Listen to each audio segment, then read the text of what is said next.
Hi guys, welcome to Big Loz Official. Today I have the multiple Canadian champion and one of the absolute best strongman of the last 10 years, the one and only JF Caron from Canada. How are you doing, JF?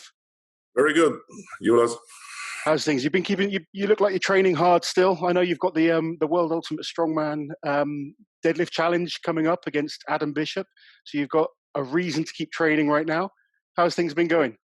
Yeah, it's a little bit more motivation for the training, of course. But, it's a little bit easier. Normally we compete a lot. Now we have a lot of time to train and prepare. But still all the time motivated is maybe a little bit harder now. Yeah, I guess the just not having anything to focus on, it makes it harder to get in the gym. I mean, my training's gone terrible. I've almost done nothing. But I haven't got anything to focus on, so it's not such a big deal. And hopefully the gyms will open up soon in the UK.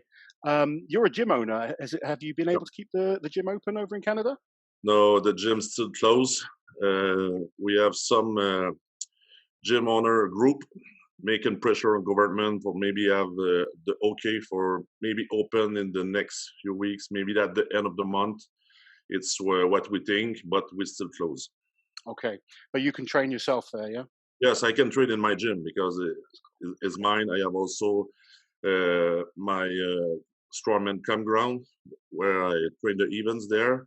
I train with Jimmy Paquette, other Canadian strongman, but that's it. Yeah. It's sad to see the situation now. The gym is always empty, but we take this time to make new paint and make a better gym to reopen soon, I hope. Excellent. So you're making it really nice for when everyone comes back. Yeah. Good stuff. So it's good that you're just keeping positive and keeping busy. Listen, JF, I know how good a strongman you are. You're, without question, one of the top 10 guys now for a number of years. But you're quite quiet on social media. A lot of people don't always talk about you. You're very much an underdog. And I always kind of find it interesting watching competitions. And often people never talk about you as a threat. But you are legitimately one of the, maybe even the top 5 in the world, I would say, on your day right now. You're such a good deadlifter. You're athletic. You've got a grip like a vice, and you don't really get spoken about too much because you don't come and do much. You don't post much on social media. You don't kind of do all the YouTube, Instagram kind of stuff. So how do you like it like that? Do you like being the quiet underdog? I think underdog is a good situation because you just can prove you're good. And nobody have some attempts about you. And I always prefer this, but I'm a busy guy. I work a lot. I organize also Strongman contests in Canada. I'm also WRPF Canada president here. Then I organize powerlifting competition. I have a gym. I have a family. I'm very busy and I don't spend any time on social media. I post a little bit, but not it. For me, it's not so important. The most important is bring my sponsor on TV here in Canada with the contest. It's why my sponsor follow me since a lot of years now, over 10 years for some sponsors. The most important is have a TV show, and he asked me also have good result in contests. The most important for me is train, prepare, and have a good result when I go to compete. It's the most important for me. And to be fair, you normally do have good results. It's not often normally you that's right. too far down the list at the end of a contest. Yeah. But I mean, you and me are similar age. We've been competing. I mean, I remember. I can't remember. It might have been 2009, 2008. World's Strongest Man. You were in Derek Poundstone's group. 2012. 2012. Okay, 2008 was the first World's Strongest Man. Yeah. First time I met you there. It was your first two. Yeah, 2008 was the first. 2008, but I forget which years they all are now. But I remember you were in Derek Poundstone's group, 2012, yes. And everyone was expecting Derek to win the group easily.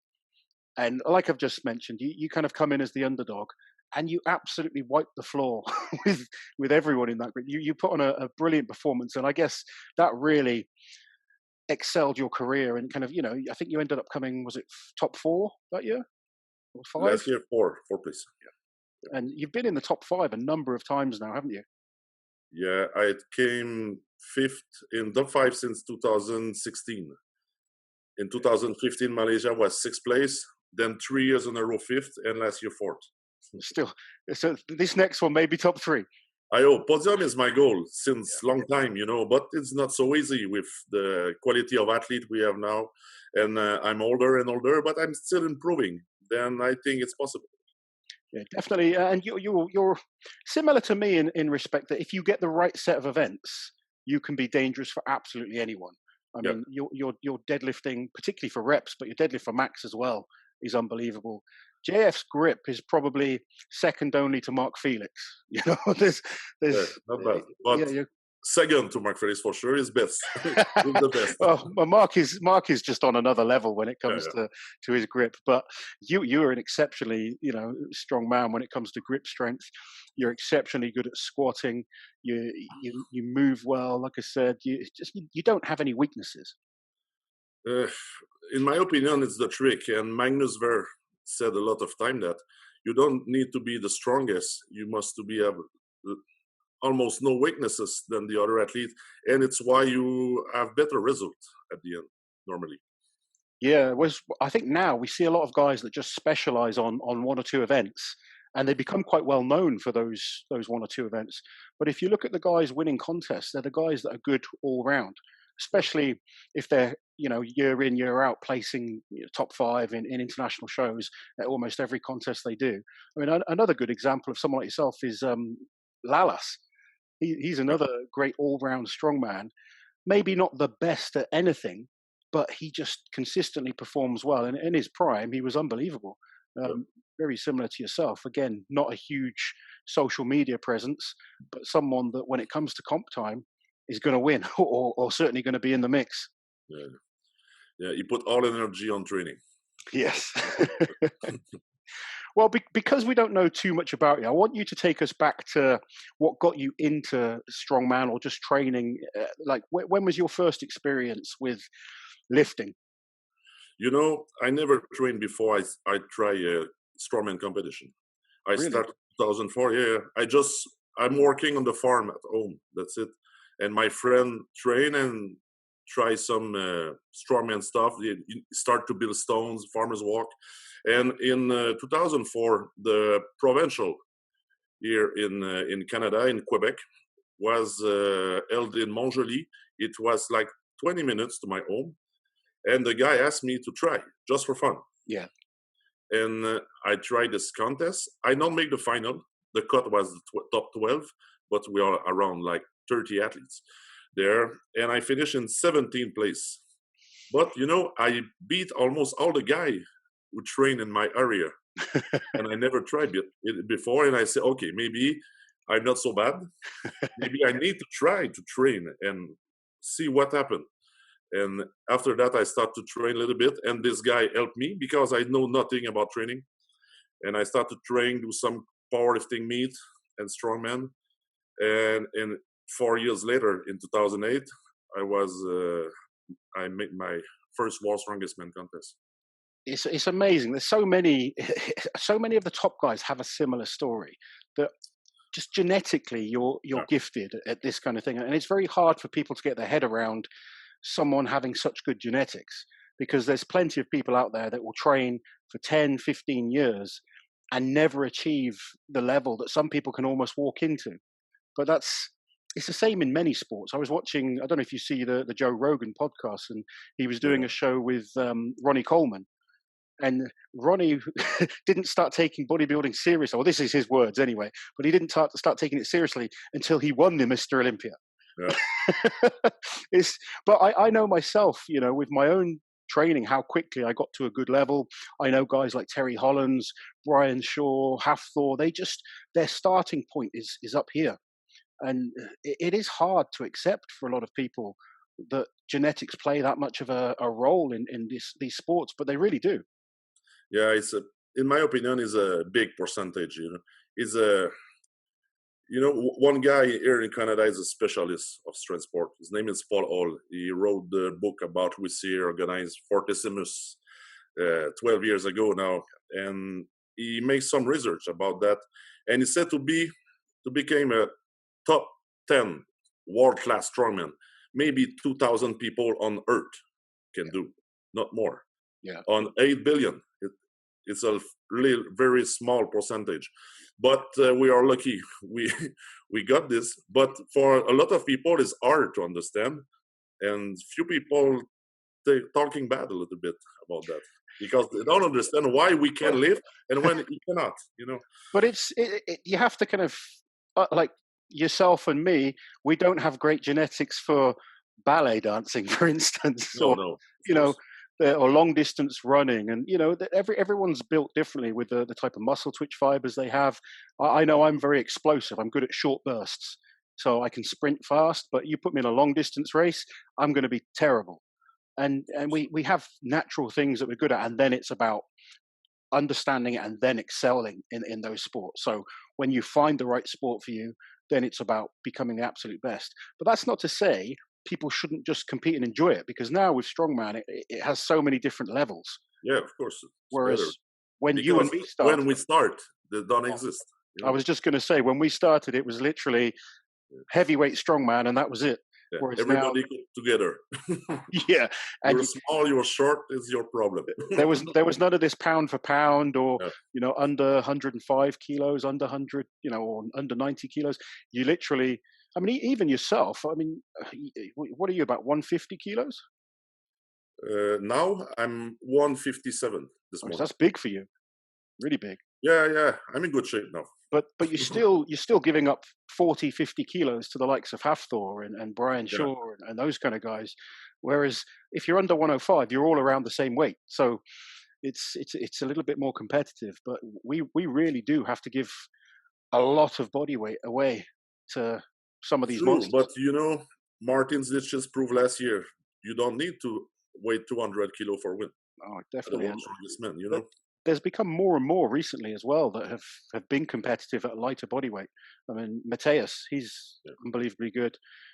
Rob Kearney has kind of proved you can compete at the top level at around 125, 130 kilos. So it shows if you've got the right genetics and then the work ethic on top of that, you can still be competitive. Yes, of course. Anyway, I want to talk more about your kind of history. So you did your first competition with no training whatsoever, basically. No training, but I have good hand power. My back was strong, but absolutely no pressing.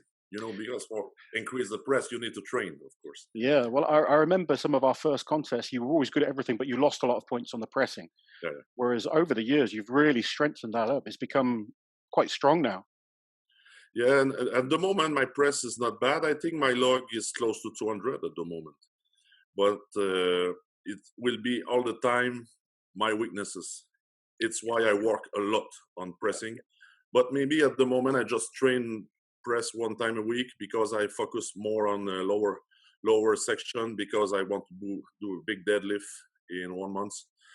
But I keep the press progressing because we cross my finger. But I hope compete October or November in the international scene. But we don't know with the situation now. Do you think the contest will go ahead this year?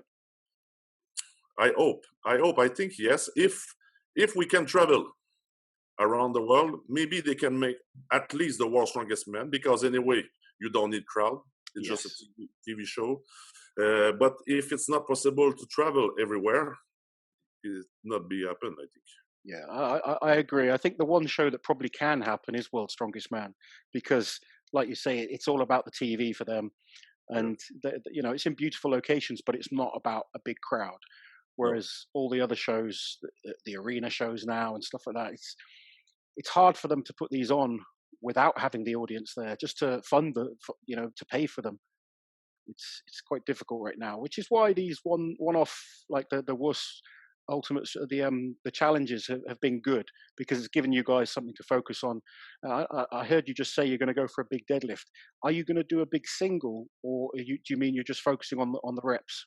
No, at the moment I train just on reps. Every week now I put 400 kilo. I do few reps because go for a maximum. I think it's maybe a little bit stupid at the moment, because if I injure my hamstring a little bit, it will be hard. I want at 400 kilos, I have no problem with that. It's not dangerous, and I can push myself over the week. So, so just for people that don't know, JF is going head to head with Adam Bishop, 400 kilo deadlift for maximum repetitions. What's the time limit that you have? 75. 75 seconds. And you are the current record holder. Yeah. With Janasha, I think. Yeah, me and Janasha did 5. Yeah. But I did without suit. You did. You. But I have one. I think when you came over, you sort of everything got lost or something, didn't it? All your kit got lost. Yeah. JF don't get my luggage in Manchester in 2017. Just one guy bring me a belt. I asked strap for one, another one, and a Shivlakov split weightlifting shoes for the log. You know, it's not the best situation, but I was in really good shape in 2017 for that contest, and I was close to win the full contest too. But I know 5 rep was a good result, but I was not on maximum. But I know because I did in past to put another 1 reps, it's a lot more of power. Because at that weight is a little bit different. But with the suit now I practice, I think I have chance to do 6. 6 reps with 400 kilos is absolutely insane. People don't, I say this a lot, but people don't realize how impressive that is. I mean, to pull 400 kilos for 1 rep is such a huge feat of strength. Yes, of course. And of course, but now people talking about 500 kilos. Yes. You know, you put 480 is nothing. No, it's no good. My best deadlift is 435, which I was proud of at one point, and now it's just like, that's rubbish. But you know, okay, maybe you don't have the people on social media don't talk about you pull that big weight, you know, but just few people on earth in history pull over 430. Yeah, I think particularly less than 20 in competition for sure. Then it's still impressive. The history will be remembered. I'm still happy with it. You know, I think at the time I was capable of 450, to be honest, but I went and injured myself. But anyway, that's another story. But is it the 2017 show in Manchester is a good story actually, because JF came over, all his equipment got lost. He's a high level show. This is like, you know, one of the highest shows below maybe like World's Strongest Man and the Arnolds. Yep. The Giants live shows are seen as, you know, some of the best. You had a stacked lineup. There was Zadrunas was there, yourself, you know, I think Eddie Hall pulled out, but he was competing. I was competing. You know, we had a whole load of like the top guys in the world. Ian Bibby was in good shape. Robert Oberst was there. It was a stacked lineup. And it was so close. I think going into the last event, we were all within like a point of each other from 6th to 1st place. And you did this contest and you were in a chance of winning with none of your own equipment. You kind of have the stress of losing that. And I've been in that situation before. I mean, the reason I want to bring it up is because I know so many people stress about things they can't control. But you just took it in your stride. You didn't get upset by it. You think, you know, you're just in that situation. You know that we're all pretty good friends. We'll all lend each other equipment and stuff. And you just got on with the show and still performed really, really well. And I know so many guys at a much lower level that would be going nuts, complaining about everything, and you know, because of something like that happened. And I think I've always tried to not let things that I can't control affect me in a competition. And I think you've been the same with that. And I just wanted your sort of opinion on that type of situation, because I think you can really pass on some good advice to up and coming, you know, athletes. Yeah, but you know, complaining will change nothing about your ranking at the end of contest. That's why I don't do it. Never. But with my experience, when you're competing with equipment or not, you can prove to the people you're really good if you push 100% on each event, and it's what you need to do. When is the time to compete? It's time to compete. You know, it's like it's blocked in my mind, and I just focus on the event. And I think to be a good competitor in strongman sport, you have to do this. I start to see few guys complaining sometimes in contests now, in high-level contests, and I think it's not so good, because you start to thinking about too much and not focusing on the event will become right after that. And normally these people complaining because maybe is not so good self-esteem, or they are nervous about the events. I don't know. But the guy who win the contest, I never see a winner complain. That's true. The winners don't complain. That's true. I mean, I'll ask you a question. Have you ever asked an organizer the height of some atlas stones, or the width of the handles on a log, or the diameter of the log? No, I don't No. give a fuck. You know, if It's it's same for everyone, let's go. yes. That's it.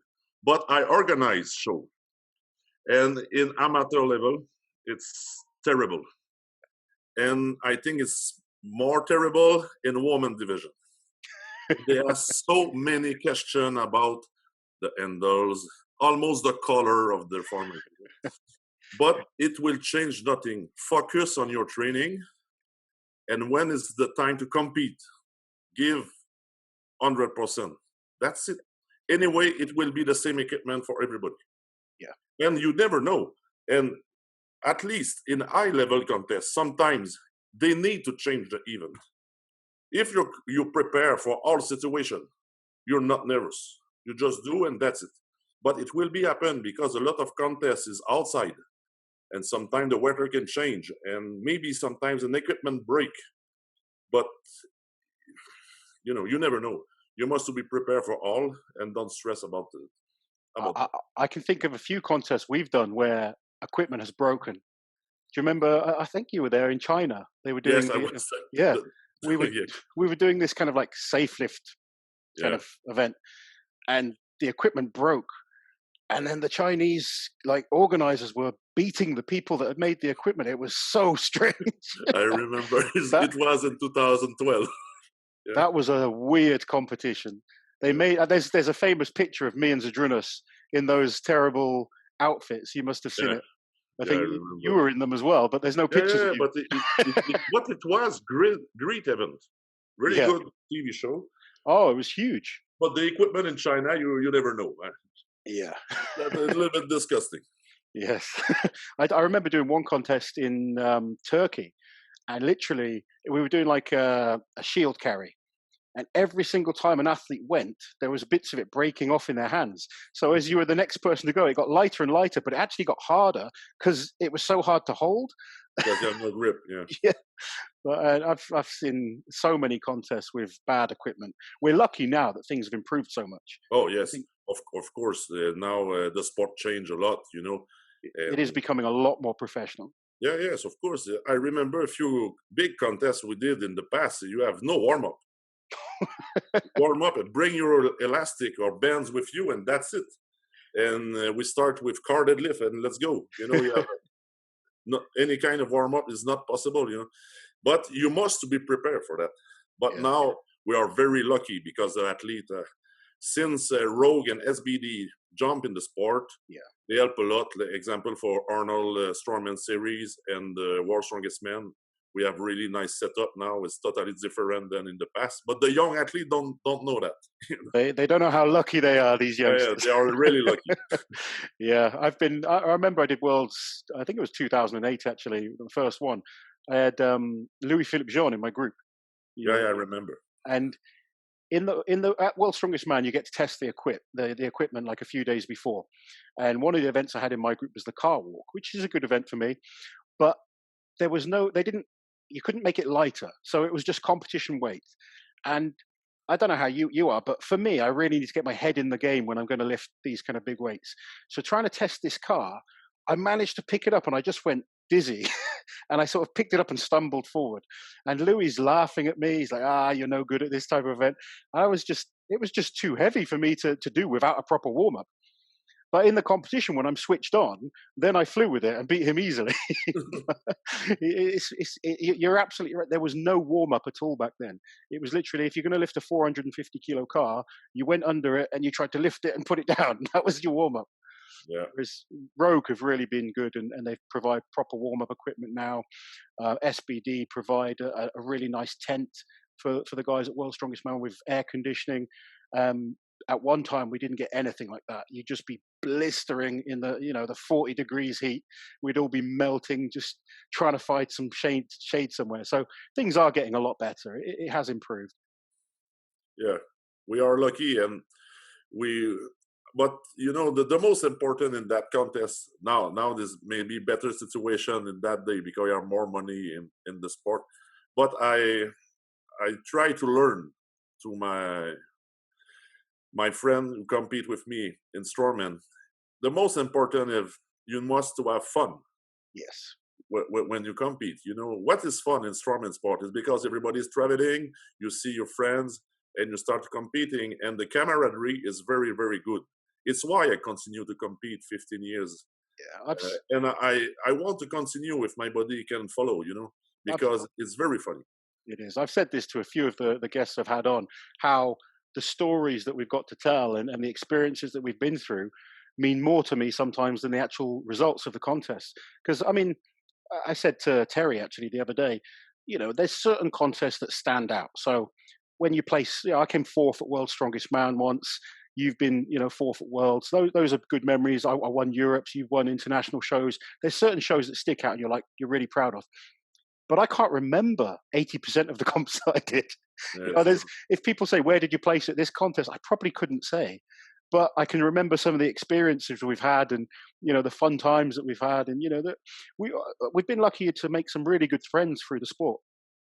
Yeah. For me, it's the most important, because just few athletes make really big money with the sport at the moment. And for almost everybody, it's just a side job, and it's the most important.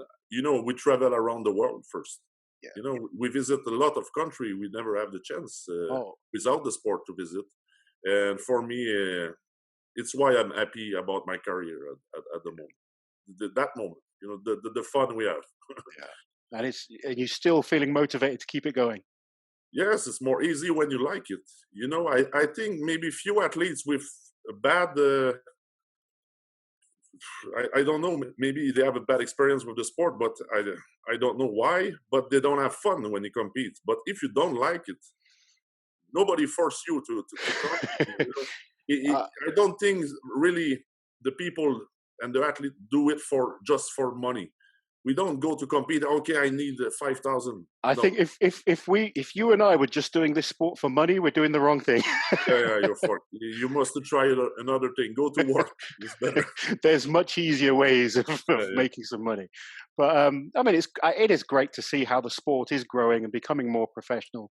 But like you say, there's only a small handful of guys making decent money from it, and it's still nothing compared to other sports. Oh, So I personally don't understand why you would try and do strongman if you didn't love it.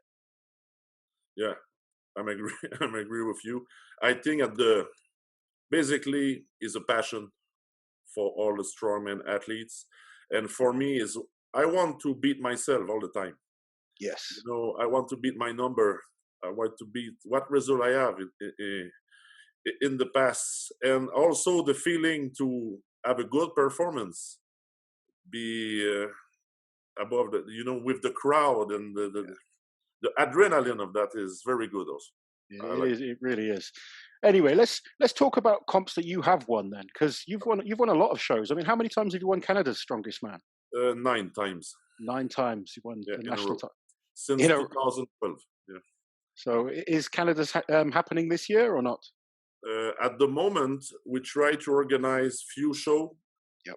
It's a series for the TV channel too in winter, because all festivals are cancelled here in Canada, and due to this cancellation, I lose like 12 contests and demo in the summer. It's also big money for me, you understand?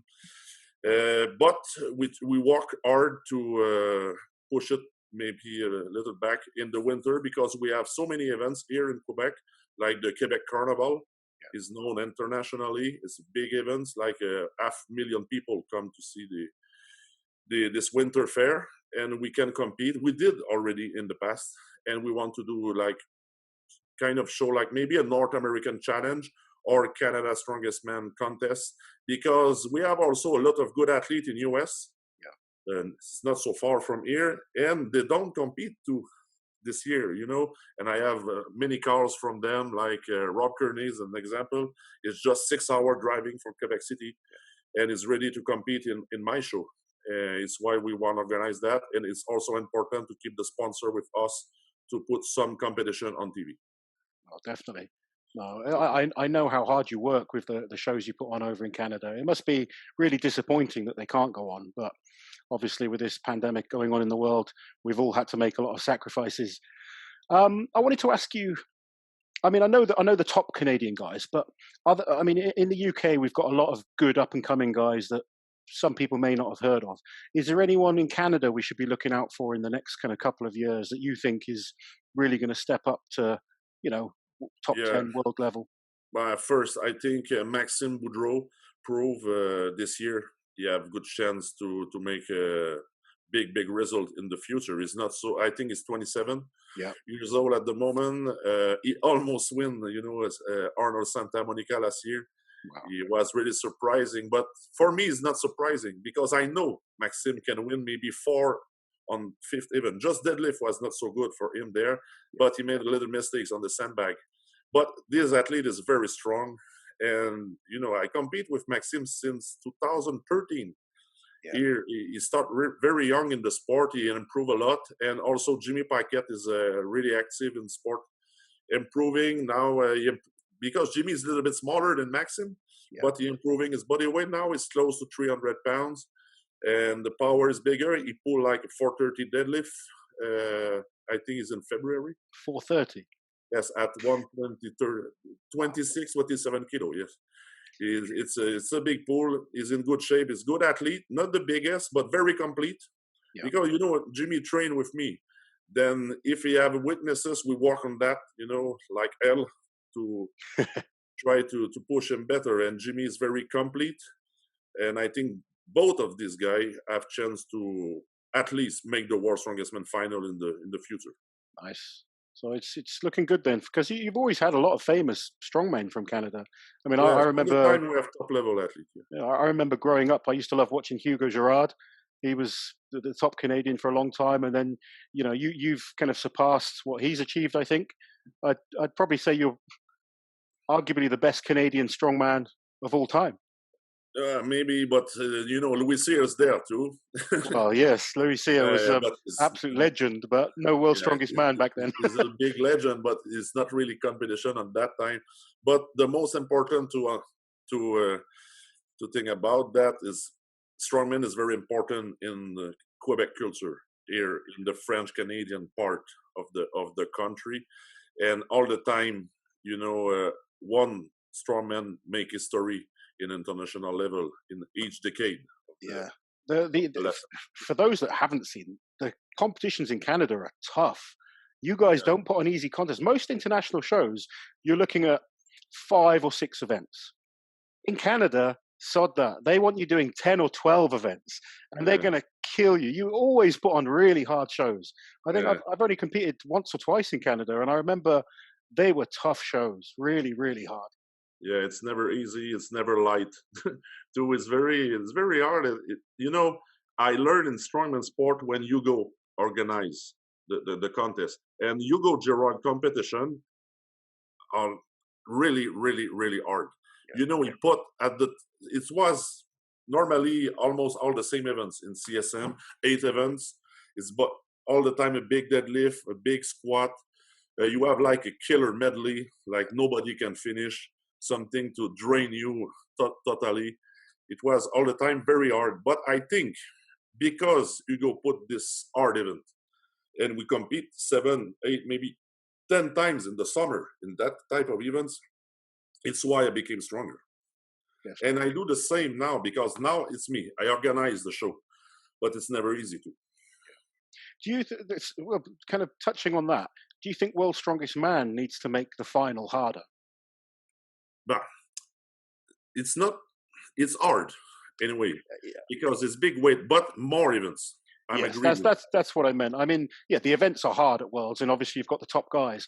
But for me, I think 5 events is not enough to decide who the World's Strongest Man is. No. I think the whole package. Yeah, you could pick 5 events and beat anyone in the world. I could pick 5 events in my prime and pretty much beat anyone in the world. But if you put 10 events into the final, Not possible. you can't favor anyone. There's no room for weakness. The best guy all round is going to win. Yeah. It's why in fortissimus contest it's 10 events. And because this year, of course, is cancelled. Okay, because we start to organize for 2021. Yeah. Now the third edition of Fortissimus, but it will be a decathlon. 10 events, I think, is the strongest guy will win, but the most complete also.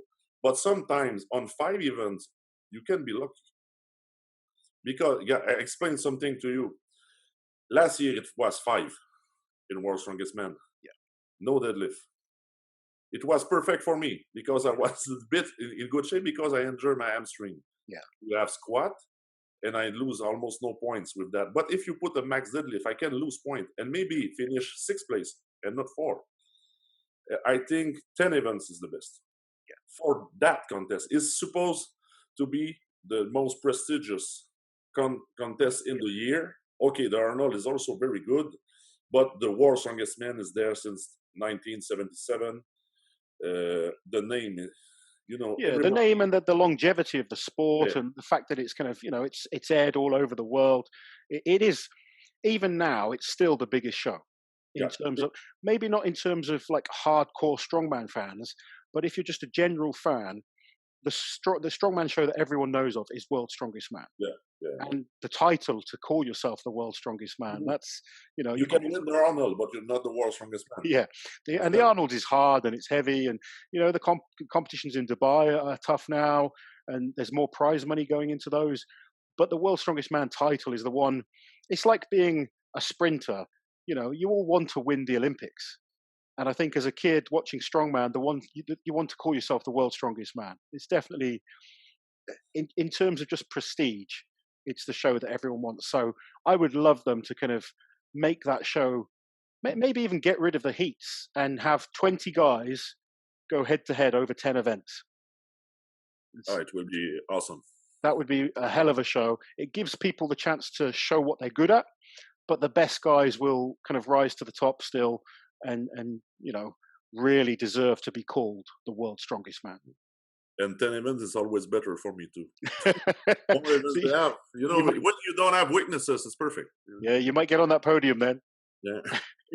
So just before I kind of leave you then, because for both of us, we've competed in the strongest era of strongman there's ever been, particularly in depth. There's always been good guys, but these days everyone's a good guy. So who would you class, not including yourself, as the top 5 strongmen in the world right now? In the world right now? But with what I saw in Arnold, I think if you put a long contest, example, 10 events, example, and we want to class, I think Thor is the best. Maybe at the moment, because it's very complete. You can put any events, is good on almost all. Mateusz Kwiatkowski is very powerful, but now he's not in super shape because he just gets surgery. But in the Arnold, he was really strong, and he improved his weaknesses. Lichis is very, very complete. He's a well-round guy, maybe the most well-round. Almost no weaknesses for Martin. And Brian Shaw too, because Brian maybe is not at his peak at the moment, but if you put a lot of event, Brian Shaw never finished very far. He's always dangerous. Yeah, he's always dangerous, and he's a big champion also. You can not count this guy. Okay, maybe in the last year don't have the best result, but he's always he's one of the greatest of all time. Not just now. Don't need 3 months of preparation too. He's ready tomorrow. If you want to compete. It's my opinion, and few newcomers also arrive in the sport, and I see also the Stoltman brothers going up in power. I think now they focus just on the sport. Before, I'll talk for Luke. He have a full-time job and compete. Now his full-time strongman is a big, big difference. And Luke's progress is a lot, and I think Tom can be world champion in a few years too. He is. We talk about genetic. Yeah, the package. Now he have to work, but he can win for sure. I'm sure. Yeah, Tom's got incredible genetics for strongman. Yeah. He's built like Thor. He just needs to put on 10, 20 kilos and he'd have that size. But he's almost better at some things. You know, his ability on stones is incredible. But also Luke as well. He's particularly in the last 2 years, he's really progressed quickly, and he's progressed at a much older age. So I think that's but it's why I talk about he's not so young, but now we're focusing on 100%. It's a big difference. When you need to work full time, you cannot train like a professional strongman, you know. Yeah. And now we see the difference. Oh. He take body mass now is much bigger, and you see the log. You know, in past 190 was the best, and now almost the world record. Did you watch his record attempt? Yes, of course. I watched all stuff. No, good. It was so close. I think it's bad because he missed it. It's very sad, but I'm sure he have the power to press. He just hesitated on the first push, and you know, with that weight, it's not possible. I said on the commentary, the fact that he cleaned it so many times is incredible. To clean a 230 kilo log 4 times is just crazy. You know, he deserves some respect for that. But actually, out of all the shows so far, his was my favorite because he allows that personality to come across. Whereas some of the guys are a little bit more robotic. I just as a fan, I quite enjoy watching Luke because he kind of lets you in. Whereas you get like some of the guys, they're almost like robots. Yeah, I think that's one of the things that's likable about him. And you know, he failed, but he's going to come back, and I'm sure he'll get that record at some point. Oh, of course, it's just a question of time. I'm sure. So you've got head-to-head with Bish on the 11th of July. Is that correct? Yep. You're feeling good for it. 6 reps. You've promised me. Yeah. I not promised that. No, but in training, I feel really good at the moment. But I think it's possible now because you know, with the suit, I start to work with. And, you know, the start from ground is a little bit easier and it helps. And I think also when we did in past in Manchester, it was 60 seconds. Now we have 15 seconds more. Then I think I have the time. The plan is simple. I do 5 reps in a row. I release the bar, take up, take the breath 30 seconds, strap again, and lift for last try. That's the plan. So he's coming in with tactics as well. I like that. You're not just brute strength, you're thinking about it. No, you need to think, because I did one time in past, and I tried to do, I did 5, but I don't have the power for 1 more. Because you need a lot of power to pull it 400 kilo again. But I think now it's possible. I believe so. I mean, JF sent me a training video this week, and he's looking good. So I think it's going to be a good battle. I said to Adam, I really want to see the winner of your head-to-head and the winner of the other one then go head-to-head on maybe like 420 or something like that. Why not? Why not? The most important for me is try to beat that. It will be fun also to see what Adam did in his gym. Yeah. What kind of setup he have also with his friend. I think I hope just we have fun and try to do the best number. And also Adam is not bad in deadlift. He improved a lot last year. He can put a big number. I think all four of you are incredible deadlifters. And I think it's going to be interesting seeing this head-to-head, because I said to the guys at the World Ultimate Strongman, they should have done you against Jerry and Adam against Brown or Heindler to be better matched in terms of time, because they're trying to, because you're obviously in Canada, he's in the UK. Is it 5-hour time difference? Yeah, 5. And I think between Heindler and Jerry, it's about a 7-hour time difference. So it is going to be interesting. Does the time of day what do you know what time of day it'll be for you? Not yet. Okay. Is there a time of day you prefer to lift in your training? Normally I lift in afternoon, but at the moment here in Canada, the record has made at, I think it's 12 or 1 p.m. For me, it's okay, but I prefer a little bit later. But anyway, we compete at 7. You're used to competing in all over the world at whatever time it might be, with jet lagged and all sorts. How many competitions have you done? Roughly. I know you won't know exactly. Yes, I know, but I don't know. I know because Paul all account, Okay. and I did like 89 international contests at the moment, and so many in Canada. I don't know. Yeah. I don't know, but it's over 200. That's crazy, isn't it? Yeah, that's a lot. I've done the same. I can't say anything. I wouldn't advise new guys to do it, but it's been fun. We've had a lot of great experiences. We've traveled all over the world. I've got drunk a few times together, Yeah, a few too many times. yeah, It's funny because I don't even drink now, but when we were younger, I used to love kind of just after a competition, we'd have a good time. yeah. But you know what? The first reason why I did a lot of contests, when I started to compete in international level, like in 2011 in Strongman Champions League, my first was in Canada. You was there, came third. I asked to Zironas what I need to do to become a great champion, like you. May do a lot of contests. It's the best training, and it's what I did, and I think it's working good for me. Unfortunately, I was not good like Zironas, but he helped me a lot. Yeah. One thing. I mean, I agree to an extent. I think when we were competing a lot, you could get away with it, whereas now the standard is so high and the contests are so heavy that it's harder to compete as often as we did back then. Yeah, but maybe in the past it was lighter than now.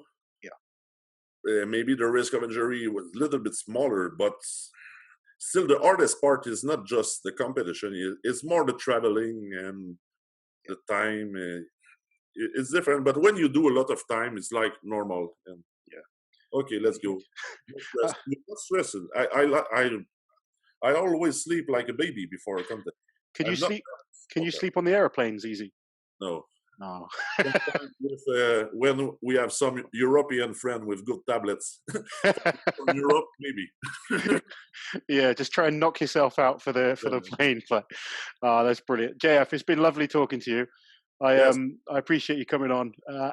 Best of luck with the record attempt. I'm sure you're going to smash it. I think you and Adam will be a great contest head to head, and hopefully we will see you competing in some of the big shows. If not later this year, hopefully definitely next year. Yes, I will be there for sure. Thank you for coming on, buddy. I will catch you soon. All right. Thank you. Guys, I hope you enjoyed the show. Please like, share, and subscribe. Comment below. Let me know who else you'd like to see on, and we will get them on for you. All the best, guys. Take care. JF, take care, buddy. I'll speak to you soon. Thank you, Laurence. Have a good night. Thanks, man. And you. Cheers.